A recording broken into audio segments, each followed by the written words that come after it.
രാജ്യം 1971 ഇന്ത്യൻ പാകിസ്ഥാൻ യുദ്ധത്തിന് സമാനമായ തയ്യാറെടുപ്പിലെന്ന സൂചന. അന്നത്തെ യുദ്ധത്തിന് ശേഷം ഇതാദ്യമായാണ് രാജ്യം സമാന രീതിയിലുള്ള തയ്യാറെടുപ്പുകൾ നടത്തുന്നത്. സംഘർഷ സാധ്യത കണക്കിലെടുത്ത് സംസ്ഥാനങ്ങൾക്ക് കേന്ദ്ര സർക്കാർ മുന്നറിയിപ്പ് നൽകി കഴിഞ്ഞു. വ്യോമാക്രമണ മുന്നറിയിപ്പ് സൈറനുകൾ സ്ഥാപിക്കാനാണ് ചില സംസ്ഥാനങ്ങൾക്ക് കേന്ദ്ര ആഭ്യന്തര മന്ത്രാലയം നൽകിയ നിർദ്ദേശം. ആക്രമണം നേരിടാൻ ജനങ്ങൾക്കും വിദ്യാർത്ഥികൾക്കും പരിശീലനം നൽകണമെന്നും കേന്ദ്ര സർക്കാർ നിർദ്ദേശമുണ്ട്. കൂടാതെ ഒഴിപ്പിക്കൽ നടപടികൾക്കായി റിഹേഴ്സലും നടത്തും. ഇതിന്റെ ഭാഗമായി മെയ് 7 ബുധനാഴ്ച മോക്ക് ഡ്രില്ലും നടത്താൻ കേന്ദ്രം സംസ്ഥാനങ്ങൾക്ക് നിർദ്ദേശം നൽകി കഴിഞ്ഞു. 1971 ഇന്ത്യ പാകിസ്ഥാൻ യുദ്ധത്തിന് മുമ്പ് സമാനമായ കാര്യങ്ങൾ രാജ്യം ചെയ്തിരുന്നു.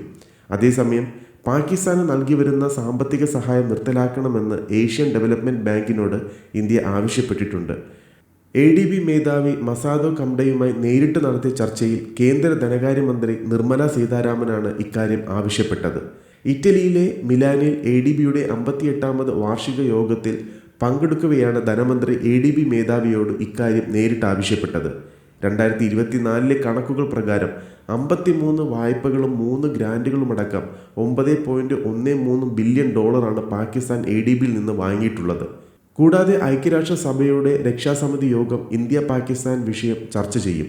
ഇരു രാജ്യങ്ങളും തമ്മിലുള്ള നിലവിലെ സാഹചര്യം വിലയിരുത്തും.